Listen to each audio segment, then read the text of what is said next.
Hello YouTube viewers, మీరు చూస్తున్నారు ocean of knowledge channel. Okay, ఇప్పుడు మనం ఎంఎస్ ఆఫీస్లో ముఖ్యమైన వర్డ్ స్టార్టింగ్ స్టెప్ ఏంటంటే ఎంఎస్ వర్డ్ అనేది ఎలా నేర్చుకోవాలో చూద్దాం. Learn Word easily. ఇక్కడ ఎంఎస్ ఆఫీస్లో మనకు కనిపించే అప్లికేషన్స్ మెయిన్లీ ఏముంటాయంటే వర్డ్, ఎక్సెల్, పవర్ పాయింట్. మనం స్టెప్ బై స్టెప్ ముందు వర్డ్ నేర్చుకుందాం. వర్డ్ ఇలా ఓపెన్ చేసిన తర్వాత వర్డ్ మెయిన్గా దీన్ని ఏమంటారంటే ఇక్కడ ఉన్న బటన్స్ని ఇది టైటిల్ బార్ అంటారు. టైటిల్ బార్లో డాక్యుమెంట్ 1 అని ఉంది. మనం ఏదైతే నేమ్ ఇస్తామో ఆ నేమ్ ఇక్కడ సేవ్ చేసిన తర్వాత అది కూడా కనబడుతుంది, మైక్రోసాఫ్ట్ అని. నెక్స్ట్ ఇది మ్యాక్సిమైజ్, మినిమైజ్, క్లోజ్. నెక్స్ట్ ఇది సేవ్ బటన్. నెక్స్ట్ ఇదేమో రిటర్న్, బ్యాక్ రావడానికి. అండు అంటే మనం ఏదైనా మిస్టేక్స్ చేస్తే అవి బ్యాక్ సైడ్కి రావడానికి. ఫర్ ఎగ్జాంపుల్ ఇక్కడ నేమ్ టైప్ చేసాం, ఇలా బ్యాక్ వస్తే అది పోతుంది. ఇది ఏంటంటే ముందుకు వెళ్ళడానికి రిడ్యూ అంటే ఏంటంటే మనం బ్యాక్ వచ్చింది ఏంటంటే రిడ్యూ చేస్తే ముందుకు వెళ్తుంది. అదే మనం చేసిన ఇక్కడ లెటర్స్ అనేవి మళ్ళీ ముందుకు కనబడినాయి. ఇది ఏంటంటే సేవ్ బటన్. మనం ఏదైతే ఇక్కడ వర్డ్ ప్యాడ్లో ఏదైతే చేస్తామో దాన్ని సేవ్ చేసుకోవచ్చు మనం. నెక్స్ట్ ఇది ఏంటంటే ఆఫీస్ బటన్. దేనికంటే కొత్త న్యూ డాక్యుమెంట్ తీసుకోవచ్చు, లేకపోతే ఆల్రెడీ సేవ్ చేసింది ఓపెన్ చేయొచ్చు. ఇది సేవ్ చేయడం సేవ్ యాజ్ మీన్స్ అంటే వర్డ్ డాక్యుమెంట్ ఏంటంటే ఎక్స్ఎంఎల్ ఫార్మాట్లో కానీ డిఫరెంట్ టైప్స్ ఆఫ్ ఫార్మాట్స్లో మనం సేవ్ చేసుకోవచ్చు. Next print. ఇక్కడ నుంచి మనం ప్రింట్ కూడా ఇచ్చుకోవచ్చు. ఇది ప్రింట్, క్విక్ ప్రింట్ ప్రివ్యూ.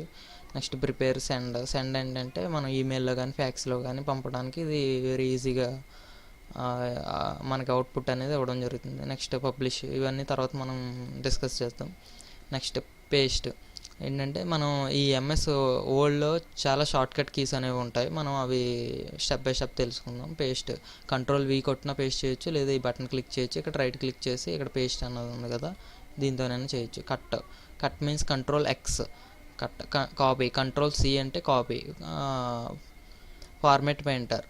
ఇదేంటంటే Ctrl-Shift-C ప్రెస్ చేస్తే మనకి ఇది అనేది వర్క్ అవుతుంది. ఇదంతా మనం క్లిప్ బోర్డ్ అని చెప్పుకోవచ్చు. ఈ క్లిప్ బోర్డ్లో ఒక్కొక్కటి ఒక్కొక్క ఆప్షన్ అన్నమాట. నెక్స్ట్ ఇదేంటంటే ఫాంట్ టైప్. ఇది ఫర్ ఎగ్జాంపుల్ ఇక్కడ మనం నాలెడ్జ్ అని టైప్ చేసాం. దీన్ని మనం సెలెక్ట్ చేసుకొని బోల్డ్ మీన్స్ కంట్రోల్-B అనే ప్రెస్ చేయొచ్చు, లేదా ఇక్కడ ఏదైనా చేయొచ్చు. ఇది ఇటాలిక్ అంటే కొంచెం స్టైల్గా ఉంది. అండర్లైన్ కావాలితే అండర్లైన్ చేయొచ్చు. దీన్ని కొంచెం పెద్దది చేద్దాం. Ctrl-Shift ప్రెస్ చేస్తే కొంచెం మనకు ఇది మనం టైప్ చేసింది అనేది పెద్దగా అవుతుంది. సారీ, ఇక్కడ ఎన్ మర్చిపోయాను. నాలెడ్జ్. ఓకే, నెక్స్ట్ ఇదేంటంటే స్ట్రైక్ చేస్తుంది. డిలీట్ అనే దానికి మనం సింబాలిక్గా చెప్పుకోవచ్చు, స్ట్రైక్ చేస్తుంది. ఎక్స్ స్క్వేర్ అంటే మనకి ఏంటంటే ప్లస్ ఈక్వల్. నెక్స్ట్ X² అనేది చిన్నగా చేయడం లేదా పెద్దగా చేయడం చేస్తుంది. నెక్స్ట్ ఇదేంటంటే సైజ్. మనం తీసుకున్న రాసిన వర్డ్ అయితే ఉందో దాని సైజ్ పెంచవచ్చు. నెక్స్ట్ ఇదేంటంటే ఆల్ఫాబెట్ మనకి స్టైల్స్ అన్నమాట. డిఫరెంట్ టైప్స్ ఆఫ్ స్టైల్స్లో మనం దీన్ని ప్రజెంట్ చేసుకోవచ్చు. ఇక్కడ చూపించినటువంటి స్టైల్స్లో. ఫర్ ఎగ్జాంపుల్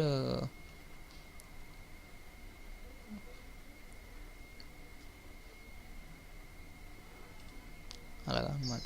ఇది ఏంటంటే గ్రేటర్ దాన్, ఇందాక మనం చెప్పిన షార్ట్ కట్ కీస్ లాగా గ్రేటర్ దాన్ వేస్తాను. ఇది ఎరేజర్. మనం ఏదైతే చేస్తామో దాన్ని ఎరేజ్ చేసుకోవచ్చు.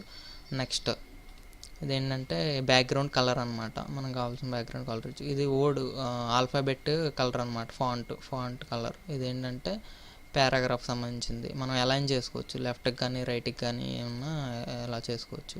నెక్స్ట్ ఏమంటే బుల్లెట్స్ అనమాట. బుల్లెట్స్ అంటే నెంబరింగ్ ఇవ్వచ్చు. మనం ఏదైతే టైప్ చేస్తామో దానికి నెంబరింగ్ వస్తుంది. ఇవి కూడా సేమ్. నెక్స్ట్ ఇదేంటంటే మనకి ఒక టేబుల్ ఏదైతే తీసుకుంటామో టేబుల్కి సంబంధించినటువంటి ఈ టూల్ అనమాట ఇది. మనం ఫర్ ఎగ్జాంపుల్ ఒక టేబుల్ తీసుకుంటే టేబుల్ ఫార్మాట్లో కన్వర్ట్ అవుతుంది. నెక్స్ట్ Ctrl-Z బ్యాక్ వచ్చేస్తుంది. మనం ఏదైతే టేబుల్ తీసుకోవాలనుకుంటున్నామో ఇది సెలెక్ట్ చేసుకొని చేసుకోవచ్చు. మనం నెంబర్ ఆఫ్ రోస్, కాలమ్స్ ఇవన్నీ చేసి మనం ఒక టేబుల్ అనేది క్రియేట్ చేసుకోవచ్చు. డ్రా టేబుల్ తీసుకుంటే మనం ఏదైతే టేబుల్ క్రియేట్ చేస్తున్నామో అలాగా చేసుకోవచ్చు అనమాట. నెక్స్ట్ ఇవి ఏంటంటే మనం ఇది ఒకసారి సెలెక్ట్ చేసుకొని మనకి హెడ్డింగ్స్ అనమాట. హెడ్డింగ్స్లో డిఫరెంట్ టైప్స్ ఆఫ్ స్టైల్స్ ఉంటాయి. ఆ స్టైల్స్ మనం ఇచ్చుకోవచ్చు. నెక్స్ట్ ఇది alphabet thanks for watching this video. మరిన్ని ఇలాంటి వీడియోస్ కోసం మా ఛానల్ సబ్స్క్రైబ్ చేయండి, ఓషన్ ఆఫ్ నాలెడ్జ్.